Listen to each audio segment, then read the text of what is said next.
क्या आपको पता है आईबीएसईआईओ को लेकर के मार्केट के अंदर बहुत सारी गलत धारणाएं बन चुकी हैं क्योंकि एस्पायरेंट एसएससी सीजीएल और आईबीएसईआईओ दोनों की ही तैयारी करते हैं। दोनों गवर्नमेंट जॉब्स हैं, दोनों की सैलरी अच्छी है, लेकिन एक जॉब आपकी लाइफ कंप्लीटली चेंज कर सकती है और दूसरी शायद आपके लिए बिल्कुल ही सुटेबल ना हो। सबसे बड़ी प्रॉब्लम ये है कि स्टूडेंट यूट्यूब या टेलीग्राम की एडवाइस को सुन करके ये फॉर्म भर तो देते हैं, बट बिना ये सोचे कि ये जॉब उनके लिए बेटर है भी या फिर नहीं। इस वीडियो के एंड तक मैं आपको इतना क्लियर कर दूंगा कि आप खुद ये डिसाइड कर पाएंगे कि एसएससी सीजीएल चूज करना चाहिए या फिर आईबीएसईआईओ। और वीडियो के एंड में एक ऐसी बात बताऊंगा जो 90% एस्पायरेंट इग्नोर कर देते हैं और वही उनकी सबसे बड़ी मिस्टेक बन जाती है। देखो, सबसे पहले तो हम बात करते हैं एक सिंपल सा ओवरव्यू कि अगर आप एसीआईओ को ज्वाइन करते हैं, अगर आप एसएससी सीजीएल को ज्वाइन करते हैं तो आपकी पोजीशन क्या होगी, ट्रेवल के पर्क्स क्या होंगे, public profile and networking power आपकी क्या होगी। सबसे पहले तो समझते हैं कि जब आप एसएससी सीजीएल को क्लियर करते हैं तो आपको जो पोस्ट असाइन होती है दैट इज इंस्पेक्टर, यानी कि आप एक इंस्पेक्टर बनते हैं। लेकिन जब आप आईबी का एग्जाम क्लियर करते हो तो आप एक एसीआईओ सेकेंड ग्रेड ऑफिसर जो है वो बनते हो। वहीं पर जब मैं बात करता हूँ ट्रेवल के पर्क्स की, तो आपको पता लगेगा कि जब आप एसएससी सीजीएल से किसी डिपार्टमेंट को ज्वाइन करते हो एज एन इंस्पेक्टर, तो आपको कहीं पर भी ट्रेवल करने के लिए आपके ऑर्गेनाइजेशन के द्वारा आपको थर्ड एसी का ट्रेन टिकट प्रोवाइड किया जाता है। जबकि जब आप बात करते हो आईबीएसईआईओ के अंदर, जब आप ज्वाइन करते हो एज एन ऑफिसर, तो आपको यहाँ पर फर्स्ट एसी की टिकट दी जाती है या फिर आपको फ्लाइट की टिकट दी जाती है। फर्स्ट एसी से कम की टिकट आपको नहीं दी जाएगी अगर आप ट्रेन से ट्रेवल करते हैं, और अगर आप फ्लाइट से ट्रेवल करते हैं तो फ्लाइट के लिए भी आपको टिकट करा के दी जाएगी और ये आपके अलाउंसेस में मेंशन होता है। जब हम बात करते हैं पब्लिक प्रोफाइल की, तो आपको पता लगेगा कि बीइंग एन इंस्पेक्टर आप लोगों को बता सकते हो, दिखा सकते हो कि आप इंस्पेक्टर हो, लेकिन आईबी के अंदर अगर आप एक एसीआईओ हो या फिर कोई ऑफिसर ही हो तो आप लोगों को ये बता नहीं सकते कि आप एक आईबी ऑफिसर हो। मतलब यहाँ पर आपकी जो प्रोफाइल होती है वो कोवर्ट यानी कि हिडन होती है, और यहाँ पर जो आपकी प्रोफाइल होती है वो पब्लिक यानी कि विजिबल होती है। जब हम बात करते हैं नेटवर्क के पावर की, तो यहाँ पर आपका जो काम होता है वो एडमिनिस्ट्रेटर का होता है, मतलब कि एडमिनिस्ट्रेशन वर्क आपको देखने को मिलेगा, एडमिनिस्ट्रेटिव काम आप करते हुए दिखोगे। लेकिन आईबीएसईआईओ के अंदर आपको एक अलग ही लेवल का काम दिया जाता है, जहां पर आपके कंट्री की जो इंटरनल सिक्योरिटी होती है इसको सिक्योर करके रखना होता है, जिसकी वजह से आपका जो नेटवर्क कनेक्शन है वो काफी अच्छा होता है। पुलिस के साथ भी होता है, आर्मी के साथ भी होता है, बीएसएफ के साथ भी होता है, और भी बहुत सारी जो लोकल एजेंसीज हैं उनके साथ उठना बैठना बातचीत करना, नेटवर्क काफी अच्छा होता है। तो ये एक ओवरव्यू हो गया एसएससी सीजीएल वर्सेस आईबीएसईआईओ का, जिससे कि आपको थोड़ा सा क्लियर हो गया होगा कि आखिर इस दोनों में से सबसे अच्छा कौन है और आपके लिए सुटेबल क्या है। बट वेट करो, क्योंकि अभी जो मैं आगे बताऊंगा वो ऐसी चीज है जिसको आप समझने के बाद ये डिसाइड कर पाओगे कि आपको कौन सी जॉब चूज करनी चाहिए और कौन सी जॉब स्किप कर देनी चाहिए। देखो, सबसे पहले तो हम बात करते हैं कि अगर आप आईबी के अंदर जाना चाहते हैं तो आपके अंदर कौन कौन सी काबिलियत होनी चाहिए, क्योंकि देखो आईबी के अंदर जो प्रमोशन होता है वो टोटली होता है आपके मेरिट के ऊपर, यानी कि आप कैसा काम कर रहे हो ये देखते हुए आपका प्रमोशन जो है वो होगा। तो आपके अंदर अगर कौन कौन सी स्किल है तो आप आईबी के अंदर जा सकते हैं, आपके प्रमोशन जल्दी होंगे, वो मैं यहाँ पर बता दे रहा हूँ। सबसे पहले तो देखो, अगर आप मेंटली टफ है, क्यों, क्योंकि आपको ना बहुत बार फील्ड के ऑपरेशन करने पड़ेंगे और कॉम्प्लेक्स फील्ड ऑपरेशन करने के लिए मेंटल टफनेस होना बहुत जरूरी है। तो अगर आप मेंटली टफ हो तो आप इस जॉब के लिए परफेक्ट पर्सन हो, आप इस जॉब को ज्वाइन कर सकते हो। इसके साथ साथ अगर आपको दूसरे किसी भी पर्सन के साथ रिलेशन बनाना बातचीत करना आता है, आप नेटवर्क बिल्ड कर सकते हो, बात करने में बहुत ज्यादा एक्सपर्ट हो, देन डेफिनेटली आप इस जॉब में जाओ, क्योंकि यहाँ पर आपको प्रमोशन काफी जल्दी देखने को मिलेगा। इसके अलावा आपके पास एक ऐसी इंटेलेक्चुअल बुद्धि है, आपके पास एक ऐसा इंटेलेक्चुअल बोल सकते हो कि भगवान का दिया हुआ ज्ञान है, जिससे कि आप चीजों को मेमोराइज कर पाते हो, ना कि आप रट्टाफिकेशन कर पाते हो। तो रट्टाफिकेशन नहीं, आप चीजों को समझ करके उसको इम्प्लीमेंट कर पाते हो, then basically IB is a good choice for you, आप आईबी को ज्वाइन कर सकते हैं। इसके अलावा आईबी के अंदर चीज़ों को आइडेंटिफाई करना, रिकॉग्नाइज करना, इस चीज़ की काफ़ी ज़्यादा वैल्यू होती है। तो अगर आपके पास इस तरीके की एबिलिटी है, आपको लगता है आप कम्युनिकेशन में बहुत अच्छा हो, आपको लगता है कि आपकी मेंटल टफनेस बिल्कुल आर्मी की जैसी है, बहुत हार्ड है आप किसी भी कंडीशन में सर्वाइव कर सकते हो, डेफिनेटली आप यहाँ पर जाओ, क्योंकि ये जॉब फिर आपके लिए ही बनी है। अब हम देखो एलिजिबिलिटी के बाद आते हैं यहाँ पर कि आखिर सर सैलरी क्या होती है, क्योंकि अगर आप देखोगे तो सैलरी ही वो सबसे इम्पोर्टेंट चीज होती है जिसको लेकर के आपके दिमाग में सबसे पहला डाउट या फिर क्वेश्चन आता है कि सर सैलरी क्या होगी अगर हम इसे ज्वाइन करते हैं। देखो अगर आप एसएससी सीजीएल के थ्रू इंस्पेक्टर की पोस्ट पर जाते हो तो आपकी जो सैलरी होती है अप्रोक्सीमेट 75 से लेकर के 80,000 के अराउंड होती है। I am not very sure, कोई बताना अगर एसएससी सीजीएल में है तो इतनी ही शायद आपकी सैलरी जो है वो पर मंथ आती है। लेकिन जब आप आईबीएसीआईओ को ज्वाइन करते हो, जिस वैकेंसी की बात हम कर रहे हैं लगातार 2-3 वीडियो से, इस वीडियो के अंदर मैं बता रहा हूँ उसकी एग्जैक्ट सैलरी क्या होती है। याद रखना यहाँ पर जो आईबीएसीआईओ जब आप ज्वाइन करते हो तो इसकी सैलरी जो आपके अकाउंट में आती है दैट इज इक्विवेलेंट टू 1,13,000। इससे ऊपर भी हो सकता है, 2-3 हजार नीचे भी हो सकता है, बट आप मान के चल सकते हो कि 1 लाख से ऊपर पर मंथ की सैलरी आपको आईबीएसीआईओ के अंदर मिलेगी। अच्छा, ये सैलरी बढ़ क्यों जाती है? क्योंकि यहाँ पर आपको बहुत सारे रिस्क अलाउंस देखने को मिलते हैं, आपको ट्रेवल अलाउंस देखने को मिलते हैं, और इसके साथ साथ आपको इलाइट ट्रेवल जो सिस्टम है वो भी यहाँ पर देखने को मिलता है। अब देखो रिस्क अलाउंस कैसे है, जैसे कि आप एक आईबी के अंदर काम कर रहे हो, हार्श कंडीशन में काम कर रहे हो, तो आपके जीवन का रिस्क है, इसके लिए आपको रिस्क अलाउंस मिलेगा। ट्रांसपोर्ट यानी कि कहीं आप इधर उधर आ जा रहे हो तो उसका किराया भाड़ा पैसा हर एक चीज सरकार आपको क्या करती है, ऐड करके दे देती है। और आपको कहीं पर भी आने जाने के लिए फर्स्ट क्लास का एसी टिकट दिया जाता है, या फिर एवर एयर ट्रेवल भी आपको प्रोवाइड किया जाता है अगर कहीं पर जाना है तो आप सैलरी देख के समझ सकते हो कि 80,000 और 1,15,000 के अराउंड जो सैलरी है वो आपकी यहाँ पर देखने को मिलेगी अगर आप सीजीएल ज्वाइन करते हो और अगर आप आईबीएसीआईओ ज्वाइन करते हो। इसके बाद हम बात करते हैं जॉब प्रोफाइल की। Being an officer in IB आपको क्या काम करने पड़ेंगे उसकी हम बात करते हैं। देखो एसएससी सीजीएल की जॉब प्रोफाइल सबको पता है कि इसके अंदर एडमिनिस्ट्रेटिव वर्क होता है, आपको जो काम करना पड़ता है किसी ऑफिस के अंदर रह के करना पड़ता है। लेकिन जब आप जाते हो आईबी के अंदर तो यहाँ पर आपको कोई डेस्क जॉब नहीं मिलती। देखो कुछ लोगों को मिलती है, अगेन आई एम टेलिंग, कुछ लोगों को मिल जाती है, खास करके जो लड़कियां होती है, जो वुमेन इसे ज्वाइन करती हैं, फीमेल ऑफिसर ज्वाइन करती हैं, उनको ये डेस्क जॉब मिल जाती है। बट मोस्टली जो आपको जॉब मिलेगी वो एक तरीके की फील्ड जॉब होगी, जहां पर आपको देश की इंटरनल सिक्योरिटी को प्रोटेक्ट करके रखने की रिस्पॉन्सिबिलिटी होती है। वहीं पर जो दूसरा आपका जॉब प्रोफाइल होता है that is micro networking. Micro networking क्या है? देखो आप ना एक फील्ड में होते हो, आप अलग अलग लोगों को ट्रेस कर रहे होते हो, देश की सुरक्षा को देख रहे होते हो, इंटरनल सिक्योरिटी को इनहेंस कर रहे होते हो। तो इसके लिए जो आपके लोकल वेंडर्स से लेकर के टॉप बिजनेसमैन हैं उनके साथ काफी अच्छी बॉन्डिंग हो जाती है और आपकी नेटवर्किंग बहुत ही ज्यादा स्ट्रांग हो जाती है। ये यहाँ पर आपके जॉब प्रोफाइल में दिखेगा। फिर आपको पता लगेगा एंटी करप्शन ओवरसाइट। अब देखो एंटी करप्शन में आज कौन नहीं है? तुम्हें पता है तुम्हारे मोहल्ले का जो पुलिस ऑफिसर है वो भी घूस लेता है, तुम्हारे थाने का थानेदार भी घूस लेता है। तो इस तरीके के जो एंटी करप्शन ओवरसाइट्स है ना, ये सब चीजें करने की रिस्पॉन्सिबिलिटी किसके ऊपर होती है? आईबी के ऑफिसर के ऊपर होती है।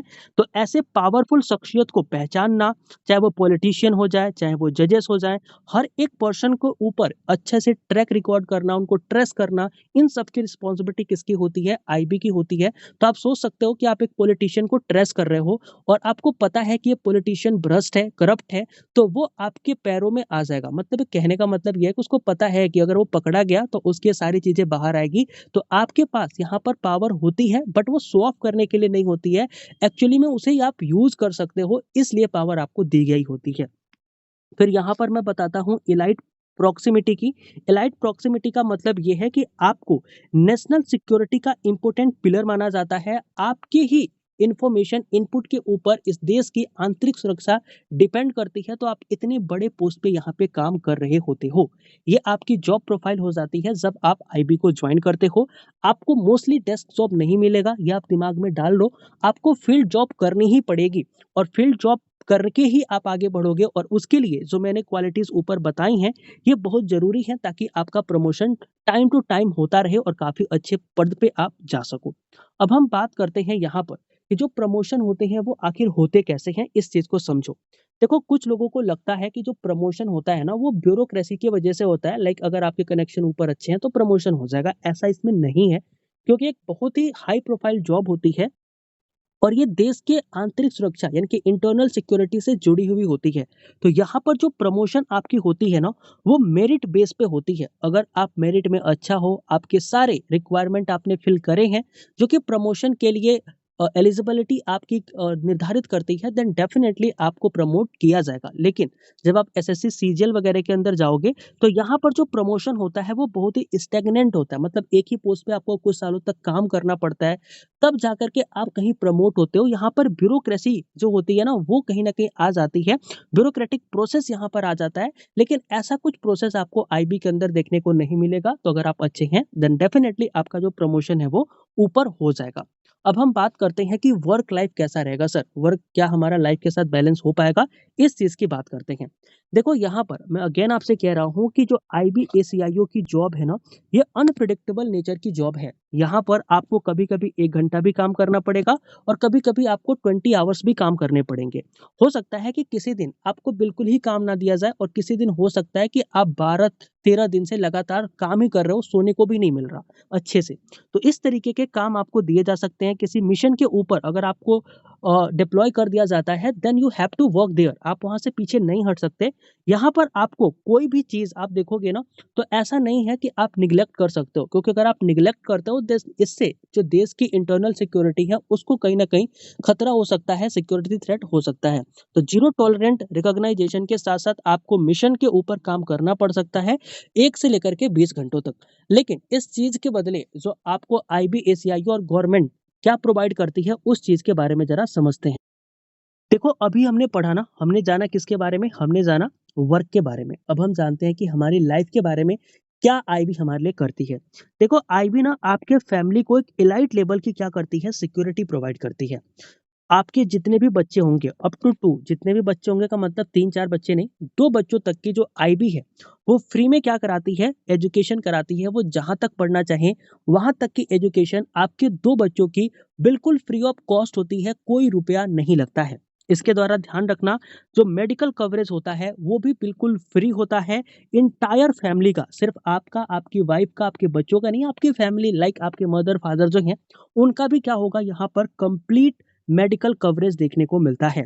इसके अलावा आपको एक बहुत शानदार घर दिया जाता है। एक घर का जो बोल सकते हो ना कि अकोमोडेशन हो गया, अलाउंसेस हो गया, ये सब चीज़ें आपको दी जाती हैं ताकि आपकी फैमिली एक अच्छी लाइफ़स्टाइल मैनेज कर पाए और जी पाए।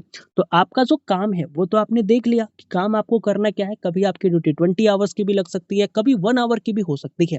बट इसके बदले में जो गवर्नमेंट है वो आपके फैमिली को 100% फ्री एजुकेशन, 2 बच्चों तक का, इसके अलावा जो फ्री मेडिकल कवरेज है वो देती है पूरी फैमिली का, और साथ में आपको एक अच्छा घर जो है वो भी यहाँ पर देती है, जिससे कि आप अपने लाइफस्टाइल को मैनेज कर पाओ। तो कुछ इस तरीके की वर्क लाइफ बैलेंस आपको रहने वाली है। अब यहाँ पर कुछ लोगों का डर ये होता है कि सर अगर मान लो हमें 20 आवर्स की ड्यूटी करा रहे हैं तो कहाँ तक कराएंगे, कहाँ-कहाँ पे भेजेंगे?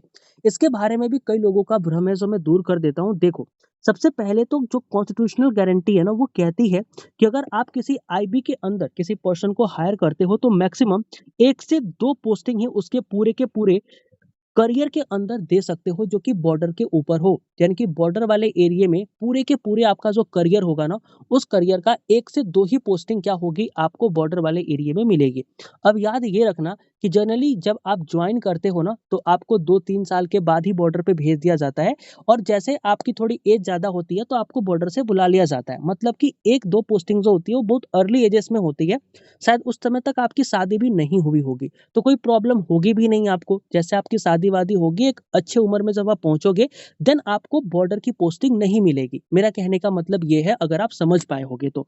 तो कॉन्स्टिट्यूशनल गारंटी ये कहता है कि मैक्सिमम 1 से 2 ही बॉर्डर पोस्टिंग आपको एंटायर करियर में देखने को मिलेगी। तो ऐसा नहीं है कि आपको पाकिस्तान के बॉर्डर पे और या फिर बांग्लादेश के बॉर्डर पे छोड़ दिया गया और आप वहीं पे रह रहे हो पूरे जीवन भर। ऐसा नहीं होगा, 1 से 2 पोस्टिंग मिलेगी, उसके बाद नॉर्मल आप किसी अच्छे जगह पे ही काम करते हुए दिखोगे। इसके अलावा ध्यान रखना कि जो एब्सोल्यूट प्रोटेक्शन है आपको मिलती है अगर आप बॉर्डर पे भी जाते हो, काम करते हो, तो ऐसा नहीं है कि सरकार आपको ऐसे ही छोड़ देगी। आपके साथ आर्मी, बीएसएफ ये सारी चीज़ें लगाई जाती हैं ताकि इस पर्सन की जान के नुकसान ना हो सके, इसी पर्सन को क्या किया जा सके, प्रोटेक्ट किया जा सके। इसमें मज़े की बात बताता हूँ, जब आप आईबी ऑफिसर होते हैं ना, तो आपके आर्मी में जो कर्नल की रैंक होती है ना, उन लोगों से डायरेक्ट बातचीत होती है, उनके साथ आप उठते-बैठते हो, अपने इंटेलिजेंस को शेयर करते हो। तो इतने बड़े ऑफिसर के साथ उठने का, बैठने का, बात करने का मौका आपको यहाँ पर मिलता है। इसके साथ-साथ ध्यान रखना कि जो इन्फॉर्मेशन वॉरफेयर है, इसके अंदर भी आपका रोल देखने को मिलेगा। यानी कि आप यहाँ पर फिजिकली कॉम्बैट तो नहीं करोगे, लेकिन आप क्या करोगे, जो इन्फॉर्मेशन आपके पास है वो आप इन्फॉर्मेशन आर्मी को दोगे और उस इन्फॉर्मेशन के बिहाफ पर आर्मी बीएसएफ क्या करेगी, एक्शन करेगी। तो आप इस तरीके से देश की सुरक्षा में योगदान कर सकते हो और ये आपका क्या है, बेसिकली पोस्टिंग रियलिटी है और आप किस तरीके से पीसफुल और अपने लाइफ को सिक्योर तरीके से एंजॉय कर सकते हो इन आईबी, ये भी मैंने आपको बता दिया। अब यहाँ पर हम बात करते हैं, अभी तक जो भी हमने पढ़ा उस हिसाब से आपको आईबी के क्या फायदे मिलते हैं, क्या नुकसान मिलते हैं, वो भी आप समझ लो। देखो, आईबी ज्वाइन करने पर सबसे पहला जो आपको बेनिफिट मिलता है वो मिलती है सैलरी की। आपको जो सैलरी मिलती है that is equivalent to 1.13 lakh per month, जो कि बहुत अच्छी होती है। साथ में आपको इलाइट ट्रेवल फैसिलिटी, यानी कि आप फ्लाइट से आते जाते हो, अगर ट्रेन से भी जाते हो तो फर्स्ट एसी की टिकट में आते जाते हो। सोच के देखो, फर्स्ट एसी की टिकट में आप आते जाते हो, so it is very elite class और इसके अंदर आपको ये सारी फैसिलिटीज देखने को मिलेंगी। फिर जब आप बात करते हो तो यहाँ पर कंप्लीट पॉलिटिकल इंडिपेंडेंस आपके ऊपर होता है, मतलब कि आप किसी पार्टी के लिए काम नहीं कर सकते हो, कोई नेता आपको डरा धमका नहीं सकता है। आपके पास जो कनेक्शन होते हैं वो बहुत ज़्यादा होते हैं। आप जज, पुलिस, नेता, जो भी है, नेता हो गया, अभिनेता हो गया, हर एक पर्सन को क्या कर रहे होते हो, ट्रेस कर रहे होते हो और हर कोई आपसे डरता है। तो रियल पावर दिखाने के लिए नहीं है, यूज करने के लिए है। फिर इसके बाद आती है कि आपके जो बच्चों की एजुकेशन है, दो बच्चों की एजुकेशन 100% फ्री होती है। पूरा का पूरा मेडिकल कवरेज आपको देखने को मिलता है। अब इसके नुकसान भी आप ध्यान लो। देखो, नुकसान हमारे यूपी में कहते हैं ना भौकाल, क्या कहते हैं, भौकाल। तो जो भौकाल है ना, ये आप नहीं बना पाओगे कहीं पे, ये इसका नुकसान है। मतलब आप किसी को नहीं बता सकते कि आप आईबी में हो, है ना, क्योंकि आप इस चीज का सोशल मीडिया पे फ्लैक्स नहीं कर सकते कि देखो मैं तो आईबी में हूँ, इतने बड़े वॉर के अंदर मेरी ही इंटेलिजेंस यूज हो रही है। तो इस तरीके की चीज आप नहीं दिखा सकते। तो फ्लैक्स जो होता है ना, वो आप नहीं कर सकते।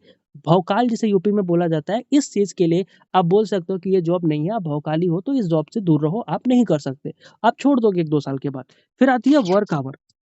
देखो, यहाँ पर जो वर्क आवर है ना, ये भी थोड़ी एक प्रॉब्लमेटिक है, क्योंकि कुछ लोग ऐसे हैं जो कॉर्पोरेट के जैसा काम करना चाहते हैं, 9 to 5 जॉब करना चाहते हैं, लेकिन ये जॉब उनके लिए भी नहीं है, क्योंकि यहाँ पर आपको इरेगुलर टाइमिंग जो है वो जॉब के लिए अलॉट होती है। कभी आप 1 घंटे काम करते हो, कभी 13 घंटे, कभी 20 घंटे, कभी 18 घंटे, कभी 12 घंटे, कभी 6 घंटे, कभी आपके पास काम ही नहीं होता। तो दीज आर द थिंग्स जो कि आपके कॉन्सिक्वेंसेस में जाएंगे, जो आपके प्रॉफिट है वो प्रॉफिट में आ गए। तो यहाँ से आप एक ओवरव्यू ले सकते हो इन चीज़ों के बारे में। बाकी मैं यही कहूँगा कि आईबी एशियाईओ एक बहुत ही अच्छी वैकेंसी है। अगर आप चाहते हो सच में आर्मी के साथ काम करना, बीएसएफ के साथ काम करना, पुलिस के साथ काम करना, अगर आपका एम था आर्मी में जाना, बीएसएफ में जाना, देश की सेवा करना, देन डेफिनेटली आप आईबी को ज्वाइन कर सकते हो। इंटरनल सिक्योरिटी देश की आपके इनपुट, आपके इंफॉर्मेशन के ऊपर ही डिपेंड रहेगी, तो आप देश की इंटरनल सिक्योरिटी के अंदर काफ़ी इंपॉर्टेंट पिलर बन सकते हो। यही है जो भी यहाँ पर मैंने आपको बताया। ऊपर मैं आपको दिखा देता हूँ जो भी चीज़ें मेरे पास थी, वो यही थी कि देखो, यहाँ पर मिथ यही है कि लोगों को लगता है कि जो आईबी एशियाईओ है, आईबी एशियाईओ अच्छी जॉब नहीं है, आईबी एशियाईओ को नहीं जॉइन करना चाहिए। क्यों नहीं जॉइन करना चाहिए? क्योंकि यहाँ पर भौकाल जो है वो लोगों को नहीं दिखता। कभी किसी आईबी ऑफिसर को लोगों ने देखा नहीं सोशल मीडिया पे पोस्ट करते हुए, वर्दी के अंदर नहीं देखा, तो उनको लगता है कि यार ये छोटी सी जॉब है, इसे ज्वाइन नहीं करना चाहिए। बट रियलिटी यही है कि देखो, आप इंटरनल सिक्योरिटी के अंदर एक एलीट क्लास के ऑफिसर होते हैं जो कि इंटरनल सिक्योरिटी को मैनेज करता है। इसके साथ साथ आप नेशन के बोल सकते हो कि नेशन के अंदर कोई भी एक तरीके का मिसमैनेजमेंट ना हो, उसको आप देख रहे होते हो। साथ में आप जो ऑपरेशन होता हो उसको आप बिल्कुल जीरो लेवल पर बिना किसी पॉलिटिकल प्रेशर के ऑपरेट करते हो। और यहाँ पर जो सुपरियोरिटी होती है वो भी आपको देखने को मिलती है ओवर द डेस्क जॉब, क्योंकि आपके पास कनेक्शन बहुत अच्छे होते हैं, आप लोगों से मिलते जुलते हो और आपके जो कनेक्शन होते हैं वो आपके डिपार्टमेंट के बाहर भी लोगों के साथ काफ़ी अच्छे रहते हैं।